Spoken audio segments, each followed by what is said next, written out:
आपण सर्वांना नमस्कार। आज मी माझे पक्षाचे नेते आणि महाराष्ट्र शासनाचे परिवहन मंत्री माननीय श्री प्रताप सरनाईक यांच्याशी भेटण्यासाठी आलो आणि त्यांना एक निवेदन दिलेलं आहे। मला माहीत आहे आणि माझा स्वतःचा विश्वास पण आहे की महाराष्ट्रात मराठी भाषेचा सन्मान झालाच पाहिजे। महाराष्ट्रात राहणारे लोक जे काही आहेत त्यांना मराठीमध्ये संवाद त्यांना केला पाहिजे आणि कामचलाऊ भाषाची समज त्यांच्या सगळ्यांना झाली पाहिजे। आणि कोणी महाराष्ट्रात सांगू शकत नाही की मराठी नाही बोलूंगा, हा चुकीचा वर्तन आहे।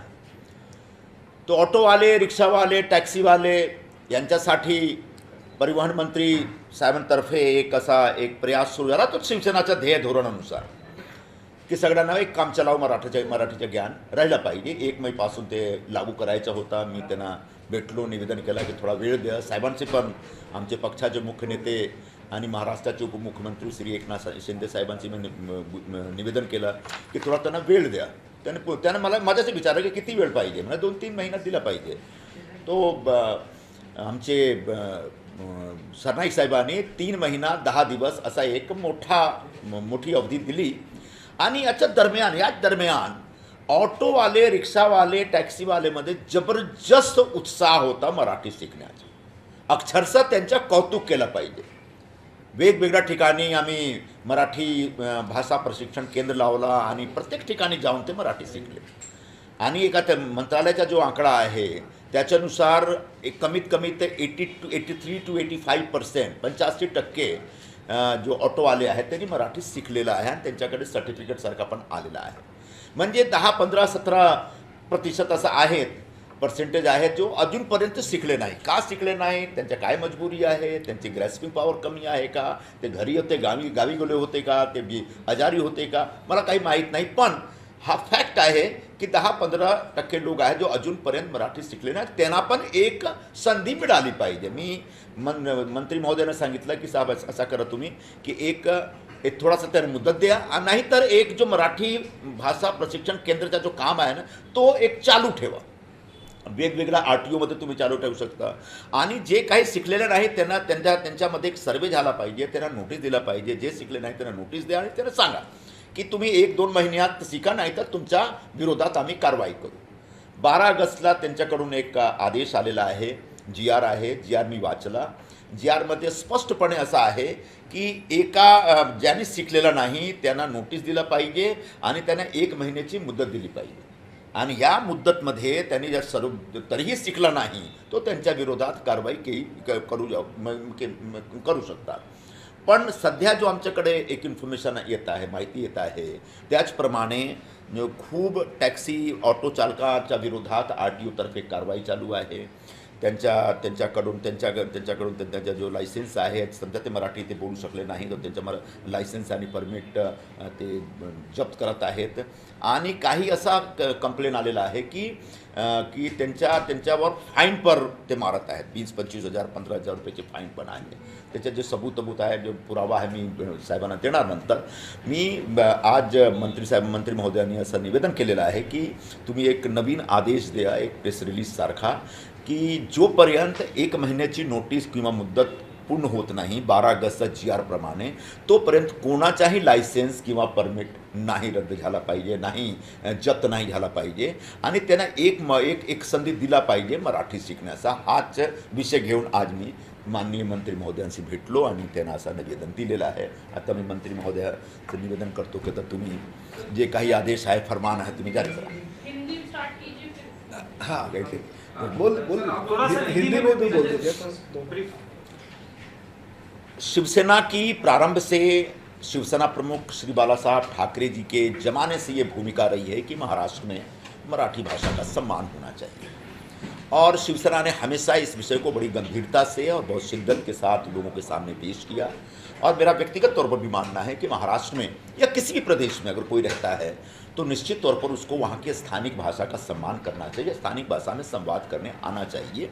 हाँ, कोई जोर जबरदस्ती वाली बात नहीं हो रही है, लेकिन इस भाषा का सम्मान, इस संस्कृति का सम्मान करना चाहिए। और इसी जो हमारी विचारधारा है उसको आगे बढ़ाते हुए हमारी पार्टी के नेता और महाराष्ट्र के परिवहन मंत्री श्री प्रताप सरनाईक जी ने 1 मई से सभी ऑटो चालकों, रिक्शा चालकों और टैक्सी चालकों के लिए एक आदेश जारी किया कि सभी लोगों को एक काम चलाओ मराठी का ज्ञान होना चाहिए। तब एक ज़बरदस्त अफरा तफरी सी मच गई, लोगों में थोड़ा डर पैदा हो गया था। तब मैं और बहुत सारे जो ऑटो चालकों के यूनियन के नेता हैं वो सभी लोग मिले थे और सब ने निवेदन किया कि थोड़ा सा वक्त दीजिए इनको सीखने का। और मुझे बड़ी खुशी हो रही है कि मंत्री जी ने हम सबका निवेदन स्वीकार किया और 3-3.5 महीने का एक तय किया, एक कालावधि निर्धारित की और उस कालावधि के दरमियान सभी ऑटो वालों से अपील की गई कि आप लोग मराठी भाषा का एक काम चलाऊ ज्ञान हासिल करें। और उस आधार पर पूरे मुंबई में और मुंबई के बाहर एमएमआर रीजन में भी अलग अलग ठिकानों पे प्राइवेट स्तर पर भी और सरकारी स्तर पर भी एक मराठी भाषा सिखलाने का एक जोरदार किस्म का ऐसा अभियान शुरू हुआ। बहुत सारे कैंप लगाए गए, मैंने भी लगाए, मेरे कई साथियों ने लगाए, कई कैंपों में खुद गया, 1000 2-2 हज़ार ऑटो वाले वहाँ पर आए और उन्होंने मराठी सीखी। और मुझे लगता है कि ऑटो चालकों और टैक्सी चालकों का सम्मान होना चाहिए, उनकी प्रशंसा होनी चाहिए कि उन्होंने ज़बरदस्त उत्साह दिखाया मराठी भाषा का एक ज्ञान अर्जित करने में। और ऐसे बहुत सारे लोगों को हम लोगों ने सर्टिफिकेट भी दिए और मंत्रालय के एक आंकड़े के अनुसार लगभग 83 से 85% के आसपास ऑटो चालकों ने मराठी भाषा का ज्ञान अर्जित कर लिया और उनको इस प्रकार का एक प्रमाण पत्र भी मिल गया है। अब कुछ लोग रह गए हैं, ये एक सच है, और कुछ लोग रह जाते हैं हमेशा, क्योंकि सभी लोग एक तरह के नहीं होते। कुछ लोगों की मजबूरियां रही होगी, कुछ लोग हो सकता है जिद भी कर रहे होंगे, कुछ लोगों की ग्रास्पिंग पावर कम रही होगी। तो ऐसे कोई 12-15%, 16% जो लोग रह गए हैं उनको उनके खिलाफ एकदम सख्त कार्रवाई 15 अगस्त के बाद हो, इसके पक्ष में मैं नहीं हूँ। तो मैंने मंत्री जी से निवेदन किया कि उनको भी एक मौका दे दीजिए, एक संधि मिलनी चाहिए। तो कैसे मिलनी चाहिए? तो आने वाले 2-3 महीने के लिए, 2 महीने के लिए, 3 महीने के लिए उनको फिर से एक मौका दीजिए सीखने के लिए, और तब न सीखे तो निश्चित तौर पर सरकार को अपने कानून का लागू करने के हिसाब से एक्शन लेना चाहिए। मंत्री जी सहमत हुए और 12 अगस्त को एक जीआर आया है। 12 अगस्त के शासन के आदेश के हिसाब से सभी को 1 महीने की नोटिस दी जा रही है कि जो लोग नहीं सीख पाए हैं आप 1 महीने के अंदर सीखिए, वरना आपके खिलाफ तरह तरह के एक्शन हो सकते हैं। मैंने आज जो मंत्री जी को बताया कि 12 अगस्त के आदेश का पालन पूरी तरह से नहीं हो रहा है। ऐसी कई जगह हैं जहां पर टैक्सी वाले, ऑटो वालों के खिलाफ कार्रवाई हो रही है, उनके लाइसेंस और परमिट जब्त किए जा रहे हैं और उनके ऊपर फाइन भी मारा जा रहा है। अंधेरी कांदीवली, बोरीवली कांदीवली की तरफ इस तरह के केसेज आए हैं, कुछ अंधेरी और बांद्रा से भी मेरे पास इस तरह की शिकायतें आई।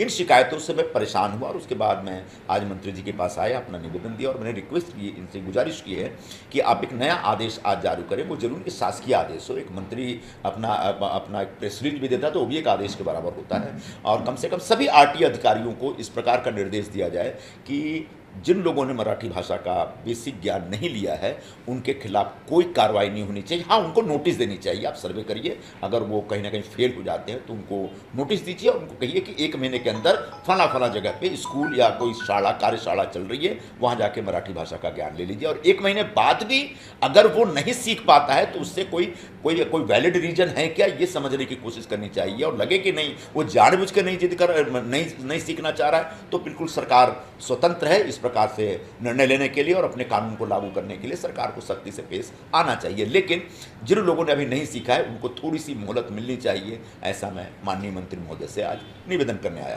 सर, एक सवाल था छोटा सा। हम टैक्सी ऑटो ड्राइवर से मिले तो उनका कहना है कि हमने एग्जाम दिए हैं लेकिन उनका जो सर्टिफिकेट है वो उन्हें अभी तक नहीं मिला है, और कुछ लोगों का ये कहना है कि हमने सीखी है मराठी लेकिन जब पुलिस वाले को देखते हैं तो हम घबरा जाते हैं और नहीं बोल पाते हैं। आप उस पर सर? सर्वप्रथम मी आमचे पक्षाचे नेते, माजी खासदार, हिंदी सामन्याचे माजी संपादक श्री संजय निरुपम यांनी आज माझी भेट घेतली आणि भेटीअंती त्यांनी काही सूचना केल्यात। मी त्यांचं स्वागत करतो। 1 मे म्हणजे महाराष्ट्र दिन ते स्वातंत्र्य दिन 15 ऑगस्टपर्यंत मुदत द्यावी अशी मागणी एप्रिल महिन्यामध्ये जेव्हा संजय निरुपम साहेब, शशांकराव, अनेक बाकीच्या नेत्यांनी माझ्याकडे जेव्हा मागणी केली होती तेव्हा त्यांनी 3 महिन्याची मुदत मागितली होती। आपण 105 दिवसाची मुदत दिली आणि त्या 105 दिवसामध्ये कोकण मराठी साहित्य परिषद आणि मुंबई मराठी साहित्य संघाचे राज्यामध्ये 80 क्लासेस आम्ही चालू केले आणि त्याचबरोबर 1800 शिक्षक तैनात केले. 16 ऑगस्टपर्यंत जेव्हा आम्ही ही माहिती घेतली, जवळजवळ आमच्याकडे राज्यातील 1,56,600 अमराठी रिक्षा आणि टॅक्सी चालकांनी मराठीचे धडे घेतले होते. त्यांना प्रमाणपत्र देण्याचं वाटप करण्याचं कामसुद्धा कोकण मराठी साहित्य परिषदेच्या माध्यमातून मधु मंगेश कर्णिक यांच्या अध्यक्षतेखाली चालू आहे आणि ते देत आहेत. त्यानंतर आम्ही 12 ऑगस्ट 2026ला जो कायद्याच्या कक्षेमधला नियम आहे त्या नियमाची अंमलबजावणी सर्वांनी करावी अशा प्रकारे सूचना केल्या. त्या नियमामध्ये स्पष्टता आहे की जर मराठीचं ज्ञान म्हणजे व्यावहारिक मराठीचं ज्ञान फक्त आणि फक्त पॅसेंजरबरोबर बोलत असतानाचं जे ज्ञान आहे ते जर रिक्षा टॅक्सी चालकाला येत नसेल तर त्याला 1 महिन्याची मुदत द्यावी. 1 महिन्यामध्ये जर त्याला परत मराठीचे धडे मौखिक धडे RTOच्या अधिकाऱ्यांनी घ्यावे आणि जर नाही आलं तर त्याला 3 महिन्याची परत एकदा नोटीस द्यावी, ज्यामध्ये त्याचं लायसन्स आणि बॅच आहे ते निलंबित करावं. 3 महिन्यामध्ये परत त्याला शिकण्याची संधी आहे आणि 3 महिन्यामध्ये तो शिकू शकला नाही तर मात्र त्याचा बॅच आहे तो कायमचा रद्द करावा. अशा प्रकारचा हा शासनाचा आदेश आहे आणि तसं नियमावली बनवलेली आहे. आता प्रश्न असा आहे की गेल्या अनेक दिवसांपासून शिकत असलेले जे आमचे अमराठी रिक्षा टॅक्सी चालक आहे ते आनंदात आहे की आपल्याला मराठी भाषेचं आता ज्ञान झालेलं आहे. ह्यापूर्वीच जर आम्हाला ही संधी उपलब्ध करून दिली असती तर आम्ही ह्यापूर्वी शिकलो असतो. त्याचबरोबर त्यांनी आव्हानसुद्धा केलं होतं की मराठी प्रवाशांनीसुद्धा आमच्याबरोबर जर मराठीत संवाद साधला तर निश्चितपणे अजून आमचं मराठी चांगलं होईल. पण प्रवाशीच आमच्याबरोबर हिंदीमध्ये संवाद साधत असल्याकारणानं कधीकधी आमचा नाईलाज होतो. परंतु आपण तीसुद्धा आव्हानाची भूमिका ही राज्य शासनाच्या वतीनं घेतलेली आहे. आणि आज संजय निरुपम साहेबांनी असं सांगितलं की काही तक्रारी आमच्याकडे अशा आलेल्या आहेत की मराठीचं ज्ञान आवश्यक असताना नको ते प्रश्न विचारले जातात, 20,000, 25,000 फाईन मारले जातात. मी आपल्या पुढे स्पष्टपणे सांगू इच्छितो की 12 ऑगस्ट 2026चा जो GR आहे त्यामध्ये स्पष्टता आहे. RTOच्या अधिकाऱ्यांना आमच्या परिवहन आयुक्तांनी सूचना केलेल्या आहेत. प्रत्येक दिवशी त्यांच्याबरोबर चर्चा करण्यात येते. कायद्याच्या कक्षेबाहेर जाऊन कुठल्याही RTO अधिकाऱ्यांनी जर नाहक रिक्षा टॅक्सी चालकांना त्रास देण्याचा प्रयत्न केला किंवा तुमचं लायसन्स रद्द करण्यात येईल, तुमचा बॅच रद्द करण्यात येईल किंवा केलं असेल, अशा जर माझ्याकडे काही तक्रारी आल्यात किंवा जर 20,000, 25,000 इवन 10,000 काय 500 रुपये जरी फाईन कोणी जर मारला असेल तर ते बेकायदेशीर आहे. असं होता कामा नये. कारण नसताना कायद्याच्या बाहेर जाऊन जर RTOचे अधिकारी चुकीची भूमिका घेत असेल तर त्यांनासुद्धा कारवाईला सामोरं जावं लागेल. पहिला प्रश्न. दुसरा महत्त्वाचा असा आहे की काही लोक मुद्दामून जो कायदा आहे त्या कायद्याचा बडगा दाखवून जाणीवपूर्वक महाराष्ट्रात राहायचं, ड्रायव्हर म्हणून रिक्षा टॅक्सी चालक म्हणून काम करायचं आणि मराठी पण शिकायचं नाही असे मेसेजेस पाठवत असतील, अशी जर भूमिका व्यक्त करत असेल, असे जर व्हिडिओ पाठवत असतील, कुठल्या तरी ट्रेनमध्ये रिक्षा घेऊन UPला चाललो किंवा बिहारला चाललो किंवा केरळाला चाललो असं बोलत असतील, अरे कुठल्या महाराष्ट्राची रिक्षा काय UP आणि बिहारला चालणार आहे का? तिथले RTO ॲक्सेप्ट करतील का? किंवा अशी कुठली ट्रेन आहे की त्या ट्रेनमध्ये रिक्षा घुसू शकते, पूर्ण माणसाला जायला शिरायला जागा नाही ते रिक्षा काय घुसणार आहे? अशा प्रकारचे व्हिडिओ काढायचे. कुणीतरी नवी मुंबईचा कुठला तरी नेता सांगतो हम महाराष्ट्र में टॅक्सी भी चलाएंगे, रिक्षा भी चलाएंगे, पैसे भी कमाएंगे और मराठी में नहीं बोलेंगे, परिवहन मंत्री जो करने का वो करो. म्हणजे अशा प्रकारे धमक्या देणार.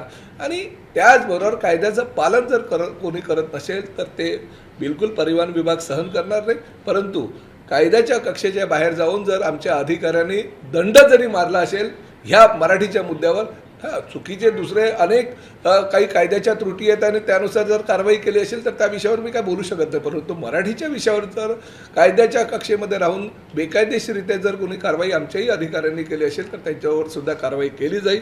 मी प्रामुख्यानं एकनाथ शिंदे साहेबांनी स्पष्टपणे सूचना दिलेल्या आहेत, मुख्यमंत्र्यांनी सूचना दिलेल्या आहेत की महायुतीचं सरकार आहे, आम्ही राज्यामध्ये रोजगार बनवणारी लोक आहेत, रोजगार निर्माण करणारी लोक आहोत, रोजगार हिनावून घेणारे लोक नाही, आम्ही रोजगार निर्माण करणारे आहेत. अजूनही आमचं आव्हान आहे, या राज्यामध्ये व्यवसाय करा, धंदा करा, परंतु राज्याची अस्मिता जी आहे, मराठीची अस्मिता, तिचा आदर करा. आम्ही तुमचं स्वागत करू. कुणावरही बेकायदेशीर कारवाई केली जाणार नाही. माझं ऑटो रिक्षा टॅक्सी चालकांना आव्हान आहे, मी कुठल्याही परिस्थितीमध्ये आमच्या अधिकाऱ्यांना पण सूचना देणार आहे की बेकायदेशीररित्या कुठल्याही प्रकारे ऑटो रिक्षा टॅक्सी चालकांवर कारवाई करता कामा नये. 1 महिन्याची जी मुदत आहे ती त्यांना दिली गेली पाहिजे. 1 महिन्यात ते शिकले नाही तर त्यांना 3 महिन्यामध्ये भले त्यांचं लायसन्स निलंबित करा, परंतु परत त्यांना शिकण्याची संधी द्या. आणि तरी ते शिकले नाही तर मग कायद्याच्या कक्षेत राहून त्यांचं लायसन्स किंवा त्यांचा बॅच जो आहे तो आम्हाला निलंबित करावा लागेल. मी संजय निरुपम साहेबांचं मनापासून आभार व्यक्त करतो. मला शशांक राव यांचा पण फोन आला होता. त्यांच्या पण फार मोठ्या प्रमाणात रिक्षा टॅक्सी आहे, ते सुद्धा मला भेटायला येणार आहेत उद्या. त्यांनाही माझं हेच आव्हान आहे. त्यांनी आमच्या आव्हानाला प्रतिसाद दिला आणि आमच्या मोहिमेला खूप मोठ्या प्रमाणात त्यांनी त्यांचे जे काही पदाधिकारी आहेत त्यांना पण त्यांनी त्यामध्ये सामील करून घेतलं. मी संजय निरुपम साहेब, शशांकरावजी या सगळ्यांचं मनापासून आभार मानतो. परंतु जाणीवपूर्वक ह्या अस्मितेच्या आड येऊन काहीतरी कुणीतरी वेगळ्या प्रकारची भूमिका करत असेल आणि जाणीवपूर्वक संभ्रम निर्माण करत असेल रिक्षा टॅक्सी चालकांमध्ये, तो संभ्रमसुद्धा तुम्ही नेते मंडळी आहेत तो दूर करणं तुमचं कर्तव्य आहे. मी तुमच्या दोघांचंही मनापासून आभार व्यक्त करतो, स्वागत करतो. आणि बेकायदेशीररित्या जर आमचे लोक कारवाई करत असेल त्यांना पण आवर घालण्याचं काम परिवहन मंत्री म्हणून मी निश्चितपणे करेन. असा समोर येतोय की जे शेअर ऑटो आहेत ते प्रवास करताना 4 लोकांना घेऊन जातात. मग अशा लोकांवरती प्रशासनाच्या नाही बघा, हा मुद्दा फक्त आता मराठीचा आहे. मराठीची अस्मिता घेऊन आम्ही पुढे चाललेलो आहे. वेगवेगळे विषय, बऱ्याच तक्रारी आहेत ऑटो रिक्षा टॅक्सी चालकांच्या विरोधामध्ये. जवळचं भाडं घेत नाही, जाणीवपूर्वक लांबून प्रवास करतात, अरेरावीची भाषा करतात, चुकीच्या पद्धतीनं कुठेही गाडी पार्क करतात, आम्ही गाडी थांबवली तर गाडी थांबवत नाही वगैरे, अशा प्रकारे अनेक तक्रारी त्यांच्या आहेत. परंतु आजचा विषय किंवा शासनाची भूमिका ही फक्त आणि फक्त मराठी अस्मितेविषयी आहे. आणि मराठी अस्मितेला माननीय संजय निरुपम, ते तर सामन्याचे संपादक होते, शिवसेना प्रमुख आदरणीय बाळासाहेब ठाकरे यांच्या नेतृत्वाखाली त्यांनी काम केले. त्यामुळे माझ्यापेक्षा जास्त त्यांना मराठी अस्मितेची जाण आणि त्या पद्धतीनं ते काम करत आहेत. मी त्यांचं मनापासून आभार व्यक्त करतो. आणि त्याचबरोबर तुमची जी भूमिका तीच आमची भूमिका आहे. कुठल्याही प्रकारे कुणाचाही रोजगार हिरावून आम्ही घेणार नाही. प्रत्येकाला संधी देऊ, नैसर्गिक न्यायाप्रमाणे संधी देऊनच आम्ही कारवाई करू. परंतु कोणी जर बेकायदेशीररित्या मुजोरी करत असेल, मगरुरी करत असेल, आम्ही महाराष्ट्रात राहू, कामधंदा करू, पैसे कमवू आणि मराठीची अस्मिता आम्ही टिकवणार नाही, मराठी भाषेवर आम्ही प्रेम करणार नाही, तुमको जो करणे का करो, ही जर कोणाची मुजोरी असेल तर ती मुजोरी मोडून काढण्याचं काम परिवहन मंत्री म्हणून प्रताप सरनाईकला करावं लागेल.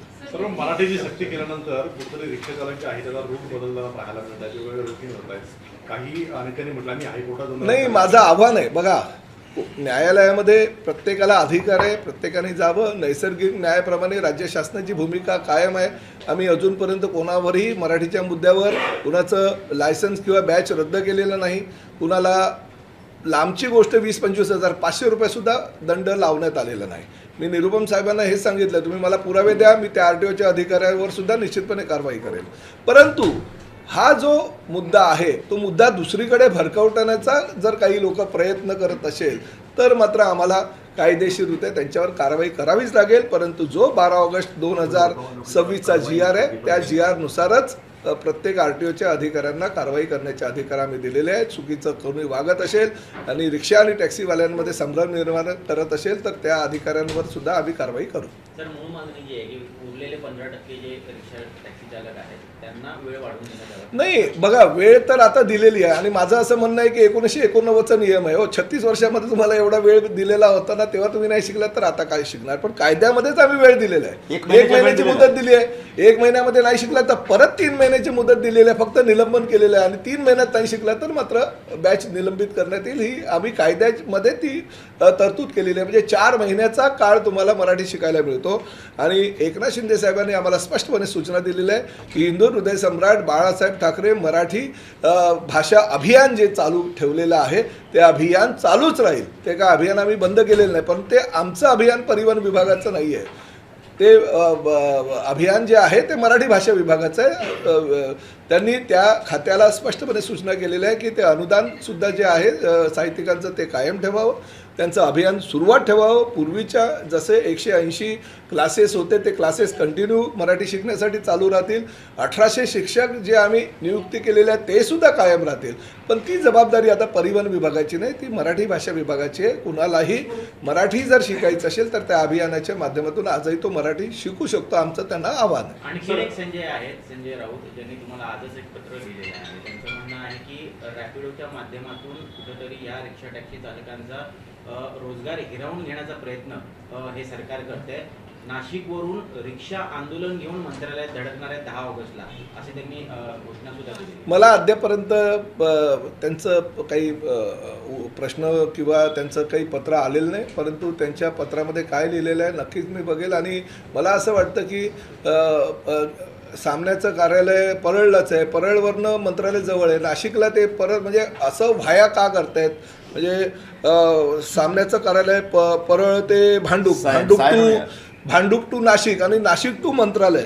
मी त्यांना जवळचा रस्ता दाखवतो जेणेकरून भाडंही कमी लागेल आणि त्यांना परवडेल सुद्धा. त्याने डायरेक्ट परळवरनं जर मंत्रालय गाठलं तर अतिशय योग्य होईल. एसटी फायदा द्यावा काही अमराठी रिक्षा चालकांनी मराठी रिक्षा चालकांना मारहाण केली आहे. रस्ता रोको देखील आज सकाळी कांदिवलीमध्ये या अमराठी रिक्षा चालकांनी केलेला आहे. बघा, बेकायदेशीर काम कोणी जर करत असेल, चुकीच्या पद्धतीनं कायदा हातात घेऊन जर कोणी काहीतरी वेगळ्या प्रकारचा संभ्रम ह्या मुंबई MMR क्षेत्रामध्ये निर्माण करण्याचा प्रयत्न करत असेल तर पोलीस सक्षम आहे, त्यांच्यावर कारवाई ही होईल. एसटी फायदा द्यावा यासाठी आपण अनेक प्रयत्न केले गेलेले होते, 2दा भाडेवाढ सुद्धा केलेली होती, मात्र तरीही एसटी तोट्यातच आहे. कुठेतरी अधिकारी ऐकत नाहीत किंवा अधिकारी नाही तसं काही नाही. एसटीच्या काही तोट्याला बऱ्याच काही गोष्टी कारणीभूत आहे. 2 सप्टेंबर रोजी त्या संदर्भातली मी बैठकीचं आयोजन केलेलं आहे आणि निश्चितपणे एसटी कशी फायद्यात येईल यासाठी आम्ही प्रयत्न करतो. आता तुम्हालाही कल्पना आहे की एसटी महामंडळ आहे, कुठलीही राज्यातली एसटी जी आहे ती फायद्यामध्ये नसतेच, परंतु तोटा एवढाही होता कामा नये की जेणेकरून राज्य शासनावर जास्त तो भार पडेल. आम्ही अनेक उपाययोजना सुचवलेल्या आहेत. काही ठिकाणी म्हणजे 150 किलोमीटरच्या अंतरासाठी ज्या बसेसची आवश्यकता असते त्यामध्ये फक्त 50% बसेस दिल्या जातात, परंतु 150 किलोमीटरच्या वर लॉंग रूटच्या ज्या बसेस असतात त्यामध्ये जास्त बसेस दिल्या जातात. तेवढी काय आवश्यकता नसते, म्हणजे 50 सीटच्या ऐवजी 5 सीटच भरल्या जातात, परंतु त्या बसेस चालतात आणि त्यामुळे नुकसान फार मोठ्या प्रमाणात होतं. तर आम्ही ह्याचे सगळं शहानिशा करण्यासाठी आणि त्या विषयावर बैठक 2 सप्टेंबरला बोलवलेली आहे. निश्चितपणे त्या विषयावर चर्चा होऊन एसटी महामंडळाचा तोटा कमी कसा होईल, फायद्यामध्ये नाही झाला तरी चालेल पण तोटा होता कामा नये, ही भूमिका एसटी महामंडळाचा अध्यक्ष म्हणून माझी आहे. त्या संदर्भात मी 2 तारखेला बैठक लावलेली. मैं हमारे नेता संजय निरुपम इनका दिल से, हमारे पार्टी के नेता आदरणीय माजी खासदार और दैनिक हिंदी सामना के माजी संपादक श्री संजय निरुपम जी का दिल से धन्यवाद देता हूं कि उन्होंने एक लेटर मुझे आज दिया. MMR क्षेत्र में बहुत सारे हमारे रिक्शा टैक्सी चालक हैं, उनको मोहलत देनी चाहिए, सहूलियत देनी चाहिए. जो कानूनी कार्रवाई हमारे ट्रांसपोर्ट डिपार्टमेंट के अधिकारी कर रहे हैं, उनके ऊपर फ़ाइन लगा रहे हैं, उनका बैच रद्द कर रहे हैं, ऐसी कंप्लेंट उन्होंने की है.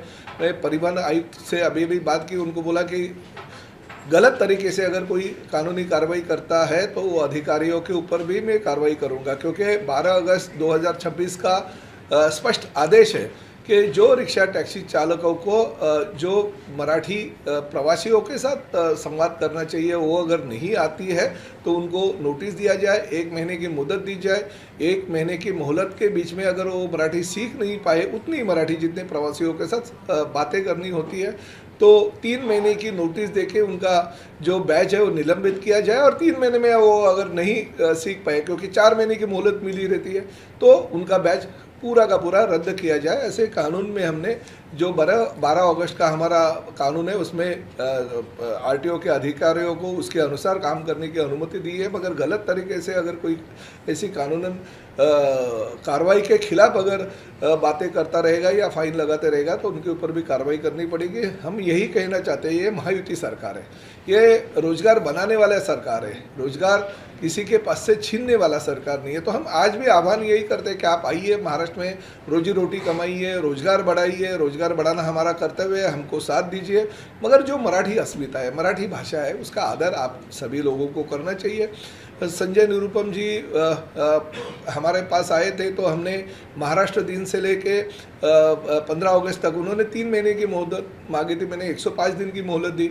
हमारे राज्य में करीबन 1,65,600 जो रिक्शा टैक्सी ड्राइवर थे वो उन्होंने मराठी सीखा है, उनको प्रमाण पत्र देने का काम भी मुंबई मराठी साहित्य संघ और कोकण मराठी साहित्य परिषद के माध्यम से हो रहा है और आगे भी वो अभियान चालू रखने का कार्यक्रम जो है एकनाथ शिंदे साहब ने बोला है हम कंटिन्यू करेंगे, मगर मराठी भाषा विभाग से हमारे 180 जो केंद्र है और साथ ही में 1800 शिक्षक है, आगे भी हिंदू हृदय सम्राट बाला साहब ठाकरे जी के नाम का जो अभियान है वो चालू रखेंगे। मगर हमारी जो कानूनी कार्रवाई है वो तो होती ही रहेगी। अगर 12 अगस्त 2026 के कानून के अनुसार अगर किसी को मराठी नहीं सीखना है तो ये जो मगरूरी है, ये जो मुजोरी है, कोई भी बोलेगा नहीं परिवहन मंत्री हम महाराष्ट्र में रहेंगे, कामकाज करेंगे, हम पैसे भी कमाएंगे और जाओ तुमको जो करना है वो करो, मराठी सीखेंगे भी नहीं, तो ये चलेगा नहीं।